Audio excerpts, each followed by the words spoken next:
Cyberbullying, a fight between the youth and a faceless killer. Bullying, a word throughout history that has resonated in victims' ears, resulting in a sense of fear. Add the prefix cyber to it, and you have a fear that can reach any victim at any time from any corner of the world.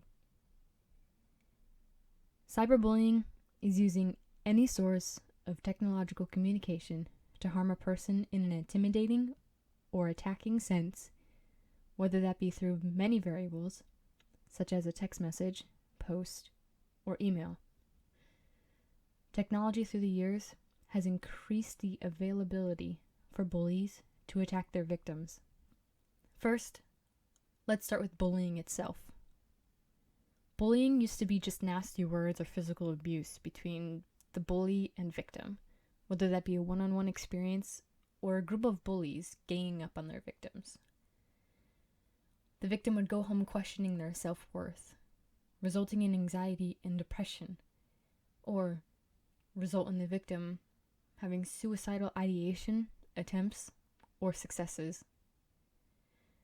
With the invention of the computer, in-person bullying started to become easier with the click of a button. Pictures and words were posted to websites to attack those who were weak without having to say anything to the victim's face. Technology continued to advance, and the creation of smartphones had allowed for these actions to take place in one's pocket. Mocking an individual became as easy as screenshotting vulnerable pictures and either sending them to group chats or posting them online for all to see. The change in the type of bullying has also altered how people view bullying. It has taken different forms of dark humor or picking fun at someone. When asking the culprit about the comments, they simply respond, "They didn't mean to hurt someone. It was a simple joke. They need thicker skin," or that society has become too sensitive. It's hard to tell who exactly is a bully now, as it could be anyone, a crush, a friend, or even your family. Victims of cyberbullying feel the same remorse as those of that of a historical bullying feeling. They go home and question their self-worth. Sometimes the teasing at school doesn't end at school. It continues at any time of the day, as it's all virtual. Not being able to escape from the device that some people find as an escape, the overwhelming feeling of anxiety and depression starts to kick in. People feel like they need to hide their feelings, or if they don't, the teasing and mockery will become worse. Continuously hiding their feelings starts to pile up, and the thought of ending it all becomes a blurred line.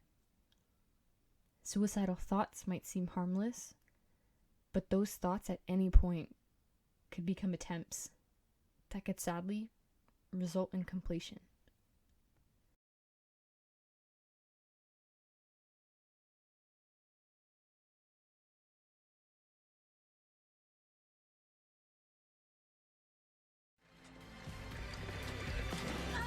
I can't get the cat off!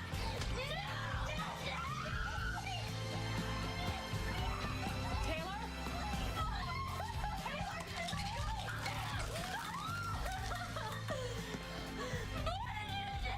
Sit down, sit down, sit down. I got you.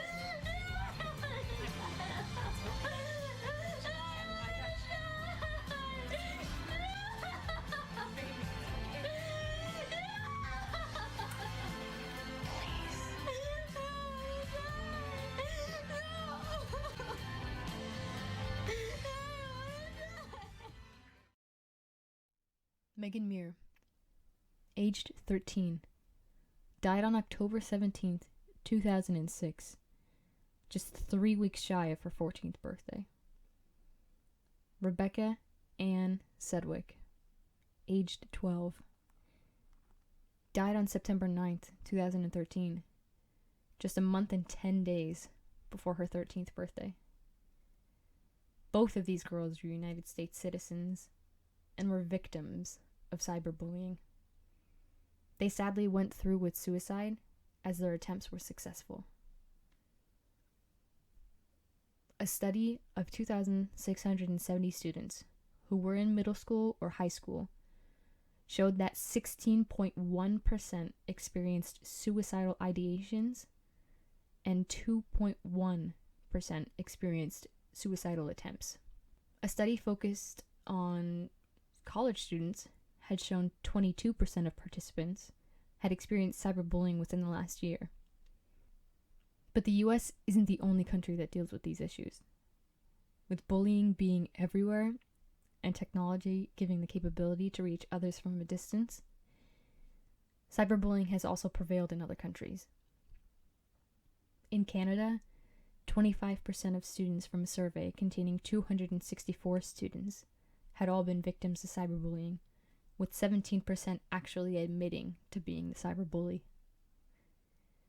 2 Canadian kids by the names of Amanda Todd, aged 15, and Rada Parsons, aged 17, had also committed suicide.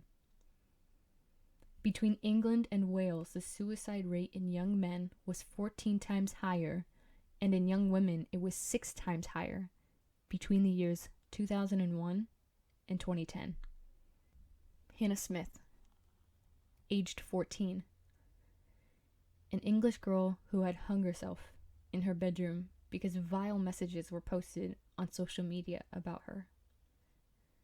Her family, in a lot of pain, had turned to the authorities not to blame someone, but to help in preventing an event like this from ever happening to someone else's little girl or little boy. Messages telling Hannah to go kill herself were posted to a famous social media website called ask.fm. The website is a place where users can anonymously write to others in a way that they are supposed to be asking questions for the profile user to answer. These anonymous questions weren't monitored when sent to users like Hannah, which resulted in the death of a child. Hannah's mom, including the Prime Minister of the time, David Cameron, took action against the social media company to have advertisers boycott the website.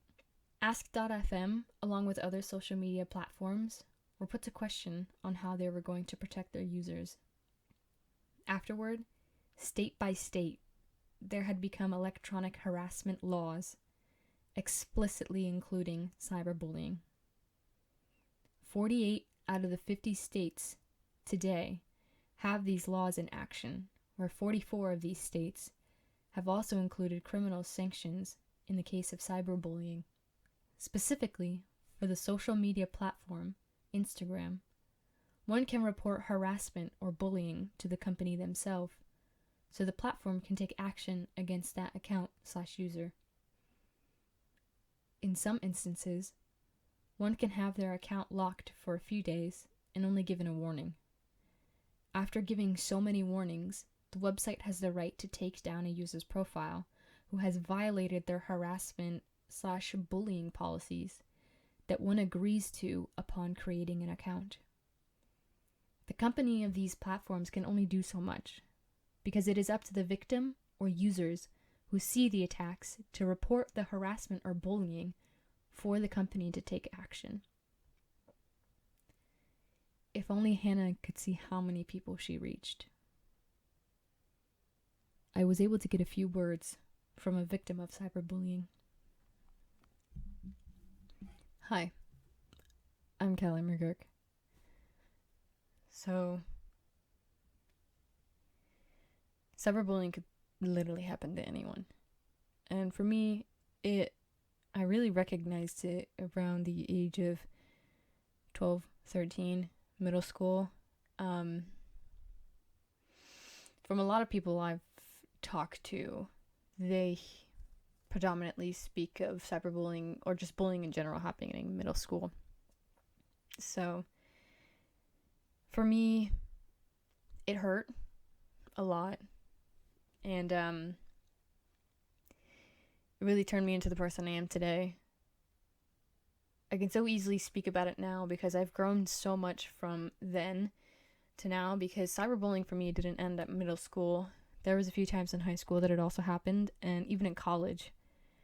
The year and a half I was in Italy, it happened there.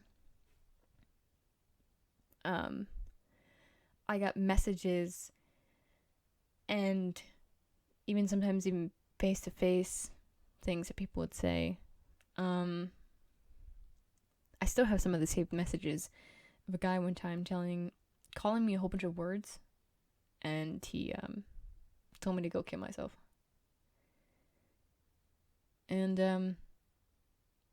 around the age of 13, I finally understood a lot of my feelings that I didn't understand before. And I did have thoughts of suicide. And attempts. Obviously failed, as for obvious reasons. But something like that I never got over. I've had to continuously deal with anxiety and depression, always wondering what somebody else says, whatever I post on social media, who sends what to who, and what they say about me or how I look. And I know I tell a lot of people that they shouldn't care, but then to myself, I should really listen to my own advice. It's funny. But with that, I really wish somebody was there for me. So, you should be there for somebody else. And with all of that, where do we go from here? If we don't do something about it, cyberbullying will continue to occur, causing people to feel unwanted. As much as we want the freedom to speak on social media platforms and relay our messages, we need to really crack down on those who only see the hurtful words they write as dark humor, or that society has grown too sensitive. I see trends in social media companies taking further action against those who speak wrongly. Not in any political sense, but we saw this recently when Donald Trump tweeted on Twitter about the results of the 2020 election, and Twitter had seen these tweets and had taken action against these claims that he wrote were factually wrong by putting a disclaimer on the tweets to not misguide any of their users. I see future trends in Instagram further cracking down on hurtful comments. I see future trends in anonymous websites being taken down to stop the hiding aspect of users. I see us coming together to support one another so that victims know they don't have to fight a faceless killer on their own, but rather with a helping hand. I wish I knew then what I know now. Be there for someone and really think before you speak, or in the case of social media, post.